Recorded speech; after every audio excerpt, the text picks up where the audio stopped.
관객 여러분, 공포극장에 오신 걸 환영합니다.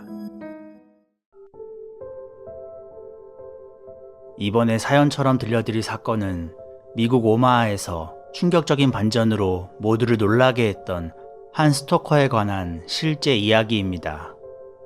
스토커로 인해 삶이 송두리째 망가져버린 데이브의 사연, 함께 들어보시죠. 얼마 전 아내인 에이미와 이혼을 했습니다. 12년이라는 결혼 생활을 끝내고 새로운 시작을 위해 오마하로 이사를 했습니다. 짧다면 짧고 길다면 긴 결혼 생활을 끝내고 오랜만에 느끼는 자유였습니다. 잊고 있던 연애감 정도 다시 느껴보고 싶어졌고 몇 개의 사이트에 가입해서 데이트 상대를 찾아다녔습니다. 그곳에서 리즈를 만나게 되었어요. 리즈는 정말 긍정적이고 자신감이 넘치는 여자였습니다. 성격도 잘 맞아서 서로 좋은 관계를 이어나갔죠. 하지만 저는 연애를 하면서 한 사람에게 더 이상 얽매이고 싶지 않았습니다. 오랜만에 얻게 된 자유를 잃고 싶지 않았죠. 그래서 리즈에게 쿨한 관계로 즐거운 만남을 이어나가고 싶다고 말했습니다. 리즈도 제 의견에 동의를 했고, 그렇게 저희는 서로 구속하지 않고 가벼운 만남을 이어나갔습니다. 그러던 어느 날 제가 일하는 곳에서 손님으로 온 캐리라는 여성을 만났습니다. 저는 캐리를 마주친 순간 서로에게 호감이 있다는 걸 느낄 수 있었죠. 하지만 손님으로 온 캐리에게 선뜻 호감을 표현할 순 없어서 많이 아쉬웠습니다.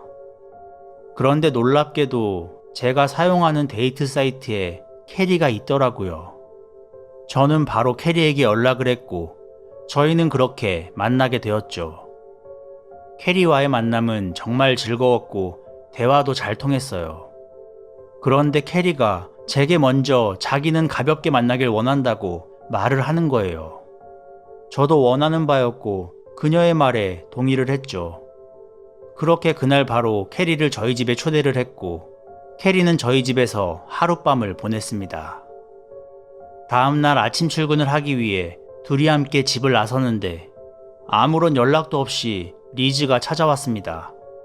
리즈는 저희 집에 놔두고 간 물건이 있다고 찾아온 거였죠. 캐리는 출근을 하겠다며 바로 나가버렸고 당황스러웠던 저는 리즈가 놔두고 간 물건을 전해준 뒤 출근을 했습니다.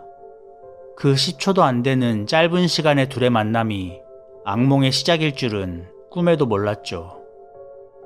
다음날 캐리에게서 문자가 왔습니다.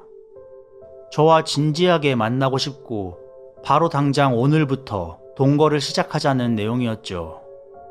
정말 당황스러웠습니다. 한 번 만났는데 동거라니.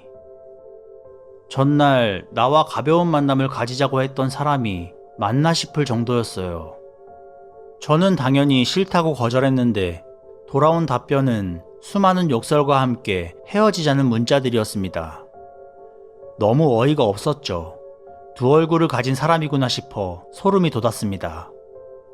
오히려 먼저 헤어지자고 해줘서 고마울 정도였죠.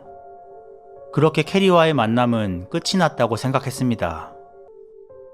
하지만 그날 이후로 캐리에게서는 단 하루도 빠짐없이 매일 문자가 날라왔습니다. 몇십 통의 문자는 기본이고 이메일도 하루에 100개 정도는 왔어요. 협박과 증오가 가득 찬 내용의 메시지들을 계속해서 받았습니다. 이상한 건 리즈의 전화번호는 또 어떻게 알아낸 건지 이런 식의 문자들을 리즈에게도 보냈다는 것입니다. 아주 잠깐 마주친 리즈에게 협박성 문자들을 계속해서 보냈습니다. 어느 날은 잔뜩 겁을 먹은 리즈에게 전화가 왔어요. 누가 우리 집에 들어왔던 것 같아. 리즈는 누군가가 집에 들어와서 심한 욕설을 창고에 낙서해두고 갔는데 캐리인 것 같다고 말했습니다. 그리고 어떻게 알아낸 건지 리즈와 제가 함께 있을 땐 동시에 협박 문자를 받은 적도 있습니다. 저는 저 때문에 피해를 당하는 리즈를 보며 굉장히 미안해졌죠. 날이 갈수록 캐리의 만행은 더욱더 심해져갔고 저는 참다 못해 경찰에 캐리를 스토커로 신고했어요. 저도 리즈도 굉장히 지쳐 있었고 어서 캐리가 붙잡히길 바라며 경찰 조사에 성실히 응했습니다. 그리고 며칠 뒤 돌아오는 답변은 아주 황당했습니다. 캐리가 실종 신고가 되어 있다더군요. 실종이라니 정말 말도 안 되는 소리였습니다. 지금 이 순간에도 어딘가에 숨어서 저를 지켜보고 있는 게 분명했어요. 경찰에 신고한 뒤에도 캐리의 스토킹은 계속되었거든요. 그렇게 캐리의 스토킹이 2달 정도가 되어 갈 때쯤이었습니다. 일을 마치고 집에 돌아왔는데 저희 집 앞에 낯익은 차량이 한 대 서 있더라고요. 바로 캐리의 차였습니다. 캐리가 차에 타고 있을지도 모른다는 생각에 바로 경찰에 신고했습니다. 출동한 경찰과 함께 차 안을 확인했지만 차 안에는 아무도 없었고 캔디통만 덩그러니 놓여 있었습니다. 여전히 경찰은 캐리의 행방을 알아내지 못했고 그녀의 스토킹은 점점 더 심해져 갔습니다. 캐리에게 스토킹을 당한 지 6개월 정도가 되었을 즈음 리즈의 집에 화재가 발생했습니다. 다행히 그 시간에 리즈와 그녀의 자녀들은 밖에 있어서 무사했지만 키우던 동물들이 모두 죽었다고 하더군요. 조사 결과 화재는 고의적인 방화였습니다. 정말 이러다가는 캐리에게 죽임을 당하겠구나 싶더라고요. 내 집인데도 편하게 있을 수가 없더군요. 그래서 총을 하나 구입해서 언제든 사용할 수 있게 침실에 숨겨놨습니다. 그런데 어느 날 퇴근을 하고 보니 총이 사라졌고 놀란 저는 경찰에 바로 신고를 했습니다. 여기까지가 스토킹 피해자 데이브의 마지막 스토킹 피해 신고 기록입니다. 캐리에 대한 스토킹 신고와 실종 신고가 동시에 접수되어 여전히 경찰에서는 사건의 갈피를 잡지 못했고 그렇게 데이브는 생명의 위협을 느끼는 하루하루가 2년 반이나 지속되었습니다. 결국 데이브는 신경쇠약까지 걸려 약을 매일 입에 달고 살았죠. 한편 경찰서에서는 사건을 해결하기 위한 별다른 움직임을 보이지 않았습니다. 캐리인가? 스토커 여자 얘기 들어봤어? 아, 그 실종 신고된 여자 말이지? 해결되지 못한 캐리의 이야기는 경찰서 쉬는 시간에 핫한 이슈였고 형사 라이언과 짐 역시 데이브 스토킹 사건에 대해 호기심을 느끼게 됩니다.